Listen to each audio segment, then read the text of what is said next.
All kinds of NHL news and rumors in today's video, including the latest updates on the New York Rangers. Could we see Captain Jacob Trouba and forward Chris Kreider possibly on the move? We'll discuss the latest intel around there. Obviously, Jacob Trouba has been linked to the Montreal Canadiens by one NHL insider. We'll discuss what that trade could look like. Plus, Chris Kreider's been linked to a couple teams as well. We have David Jiricek trade that could be imminent. Timo Meier's been suspended. We have news from the NHL waiver wire and lots of injury updates as well, including Brock Besser, Tage Thompson, Artem Zub, and more coming up next.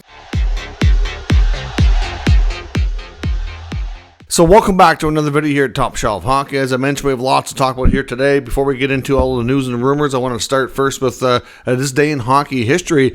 On this day back in 107 years ago, which is a long, long time ago, obviously, the NHL was founded. It's actually the NHL's birthday today, which that founding took place at the Windsor Hotel in Montreal, following 3 days of meetings involving owners from the what became the defunct National Hockey Association, which was obviously the predecessor to the NHL, which was just in Canada, which of course had suspended operations during that last season. They mainly suspended operations because they were trying to get rid of an owner that nobody else liked, and they ended up creating this new league and abandoning the old league, and of course the rest is history. That the NHL final season in 16-17 had two teams in Montreal, two teams in Toronto, as well as the Ottawa Senators and the Quebec City Bulldogs. So obviously lots of rich history there amongst the eastern region of Canada, where mostly have NHL hockey today, of course, except for Quebec City. So of course it's a big day in hockey history on that front. Of course, another big story that happened, which isn't related to the NHL news per se, but of course, one of the NHL most well-known personalities, Paul Bissonette, of course, who has the Spit and Chicklets podcast, as well as appears on TNT on the panel and has made the occasional appearance on Hockey Night in Canada as well, ended up in quite a situation back, I think it would have been 2 nights ago now, or last night. He ended up in a situation where he was at a local restaurant / bar where he frequents, and unfortunately he was there just waiting for a table. Kind of, he said he either goes to the bar or sometimes he'll get a table, just kind of depends. And there was this group of 6 or 7 males that he could hear were having a major disagreement and kind of getting to becoming a situation with a couple of the managers. And since he frequents the place a lot, that he knows a lot of the workers there very, very well. So he decided to go over and kind of help out the managers, so to speak, and ended up this whole group ended up attacking him and ended up in this massive brawl, this big fight. Ended up taking it through the restaurant, outside, down the street. Anyways, it ended up quite a ordeal. He did discuss it on his latest podcast that came out today. And obviously all these people ended up getting charged. Thankfully, the local police did end up arresting them all, but it was quite the ordeal. I mean, he seems to be fine. Like, he did go to the hospital to get checked out. I think he was given some pain medication. He'll probably knows more now about some of the longer term effects, or bumps, bruises, or what have you, that he dealt with. Looking at the mugshots, which were released as well on these 6 individuals, looks like he got some good licks in as well. I mean, obviously we know Paul Bissonette was known as a scrapper and a fighter when he was a pro hockey player, which was what he made his living on. So obviously I don't know that they really knew who they were messing with, but no matter how good of a fighter you are and how tough you are, 6-7 on 1 is, you're outnumbered. And like I said, I'm sure he had inflicted his fair share of licks on these guys, but they also got their fair share of shots on him as well. But I know it seems like law enforcement prevailed and they kind of got the best of them, and I know he's out to kind of ruin their names at this point. So quite a scenario. I mean, ultimately, sometimes those scenarios go really, really bad, and it could have had a much worse outcome for him. It could have been injured a lot worse than what he was. So thankfully it worked out that he wasn't too badly hurt. He's obviously back to work within the next day, so obviously nothing too serious there, but still a crazy scenario that unfolded there in Arizona. Of course, we got a suspension today. New Jersey Devils forward Timo Meier has been suspended for 1 game for a cross-check to the face that happened last night against the Nashville Predators and youngster Zachary Allred. Meier and Allred ended up battling beside the net after the whistle. Just looked like it starts like a normal kind of scrum, shove back and forth, and then Meier comes up and gets him. First time he got him up around the chest area, then he got him a second time, and he came up even higher and got him right in the face, looked like between the mouth and the nose area, and obviously, caused injury. So he was given a major penalty. Meier doesn't have much of a suspension history. There's no suspension history. He does have a fine from before. That was it. So because of that, they only gave him a 1-game suspension. And when I did the video earlier, I did compare it to the David Perron suspension last year, which was a cross-check to the head of Artem Zub of the Senators. Of course, Perron at the time was a Red Wing. Of course, they're teammates now. But, at the time, I thought it's not the exact same. It didn't play out the exact same way. But at the end of the day, it was a cross-check to the head. And they were treated very, very differently. Perron was given 6. So I know they have a little bit of a different history, a little bit of a different scenario, but I didn't expect it to be so drastically different. But in the end, it was. It's kind of hard to determine how they make the decision sometimes of player safety. Although he did definitely deserve a suspension, I thought it might be a little bit more than one based on the Perron scenario last year. The Pittsburgh Penguins side also plays 25-year-old forward Valtteri Puustinen on waivers today. He's played in 10 games this year, put up 2 points. Last year appeared in about 50 games, put up 20 points. So certainly looked like he was on his way to securing a bottom 6 role last year. Things haven't quite worked out the same this year. So we'll see. The guy's a good skater, good speed, good defensive metrics, good responsible player in that sense, but not a ton of offense that you're going to get out of him. But he might be an attractive player. He's not making a ton of money. Good skater, good defensive player. So if somebody's looking for a bottom 6 forward, maybe he gets picked up tomorrow. We'll have to wait and see when the waiver wire information comes through at 2 o'clock Eastern time tomorrow afternoon. Some big injury updates. A couple of guys who are big and important players for their team returning tonight, including Brock Besser in Vancouver. So he's finally back. And in Buffalo, Tage Thompson comes back as well. And listening to Thompson speak to the media, it kind of sounds like he probably could have played in the last couple of games. They just really wanted to take an abundance of caution and make sure he was 100% good to go, and whatever he was dealing with wasn't going to become like a nagging, lingering type thing. Obviously, the team was playing well, and they just decided, let's just be cautious here and let him have some extra time, which has probably worked out for the best in the long run. Like I said, the teams didn't miss a beat, so why not let him have that time and make sure he's good? So in return for him coming back on the roster, Isaac Rosen has been resent to the American Hockey League. In Ottawa, of course, we talked about Artem Zub with a fractured foot yesterday. He's been placed on long-term injury reserve because they needed cap flexibility. And, with that kind of injury, he's probably looking at least 4 weeks, if not maybe 6, that he's going to be out of the lineup. Could be a little bit longer. It's really kind of hard to say. But I think a solid month is probably fair. But in order to recall anybody, they needed some more. Well, they did absolutely need more space. But with the roster the way it was, they had just moved Zach McEwen down after clearing waivers. They called up Cole Reinhardt, and they called up Zach Ostapchuk. So they kind of made things tight that way. And they're going on a Western road swing here. Probably left today because they play tomorrow in San Jose.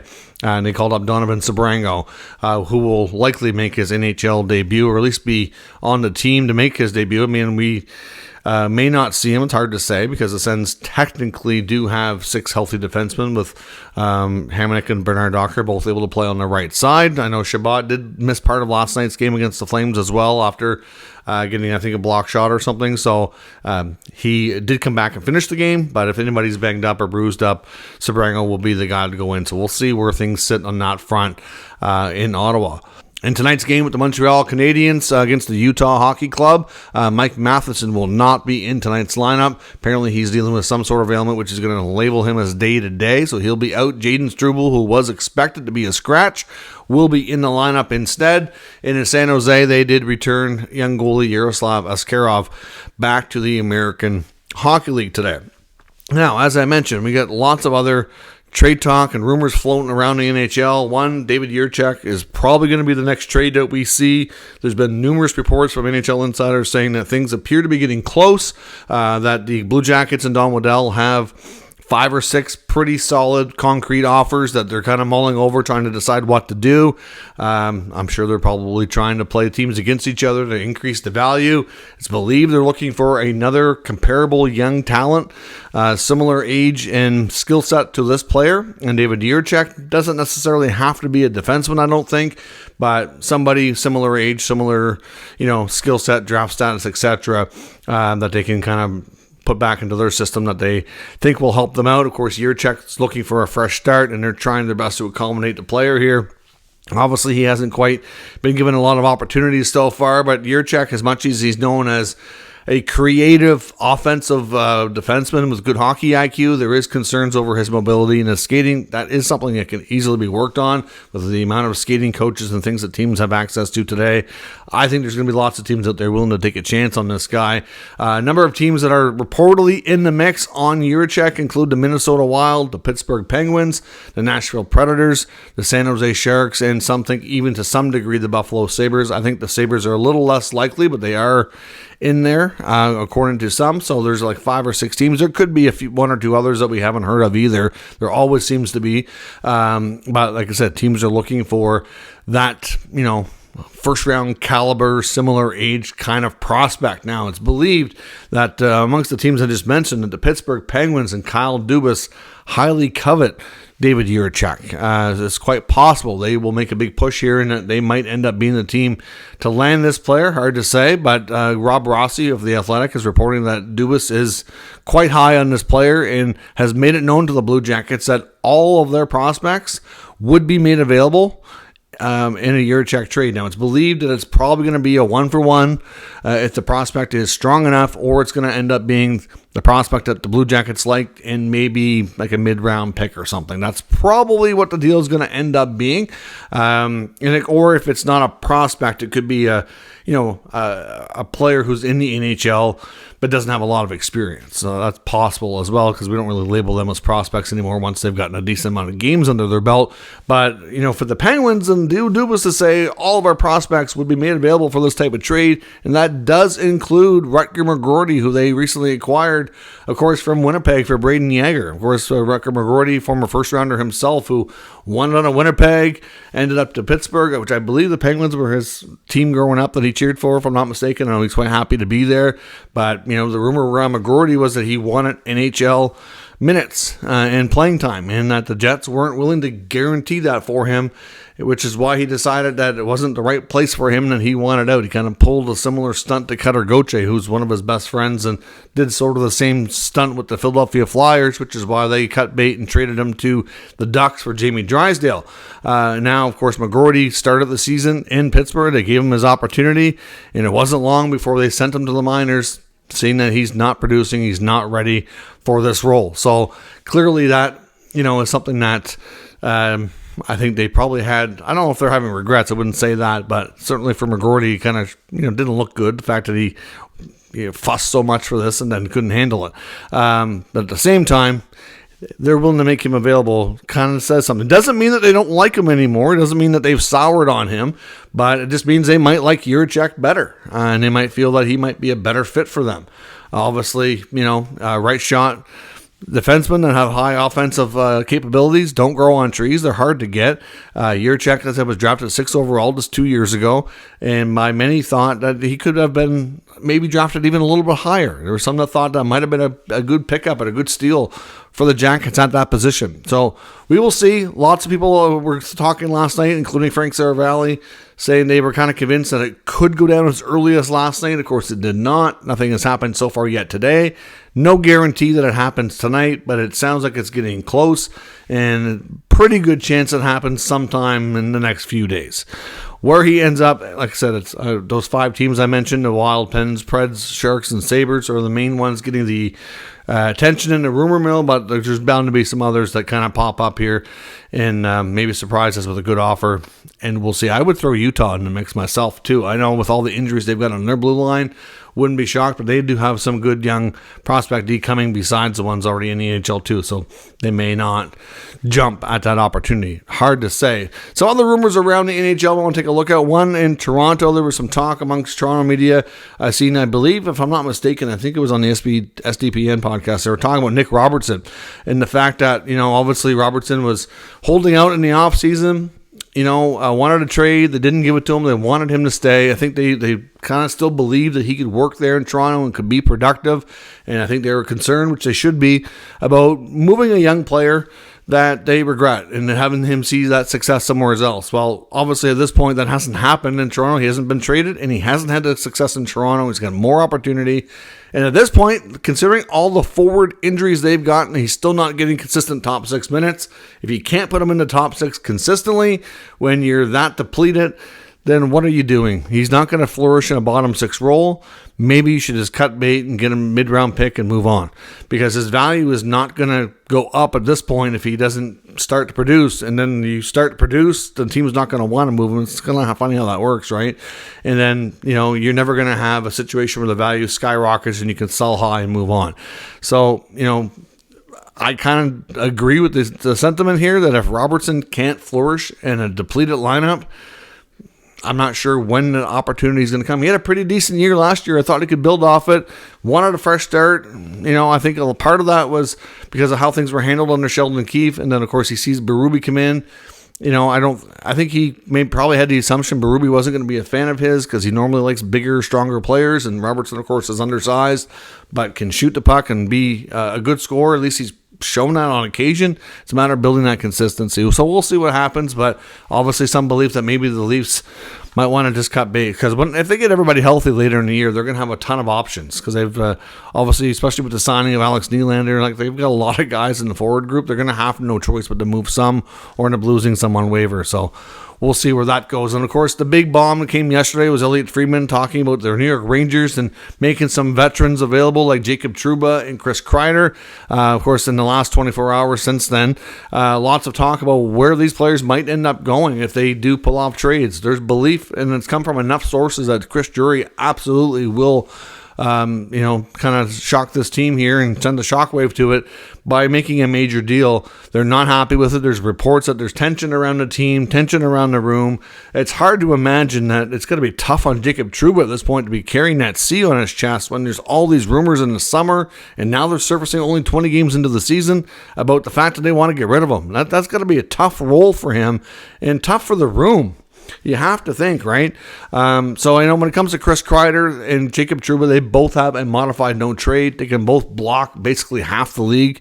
Hard to say. They both have a good salary as well. Kreider has a lot more term, so again, no guarantee that either guy moves, because it's going to be complicated if it does. Kreider, the teams that were kind of getting the most attention on social media amongst the fan bases are Boston and Buffalo. Buffalo's looking for a top 6. Of course, it's still in the state of New York. So, but mind you, there's a big gap between New York City and Buffalo. I mean, even though it's the same state, it's not really that close at all. I know some people make that connection saying, oh, he wouldn't even have to leave the state. Yeah, but it's still quite a few hours away. It's not like it's, going down the street or going from Long Island to Jersey or something like that.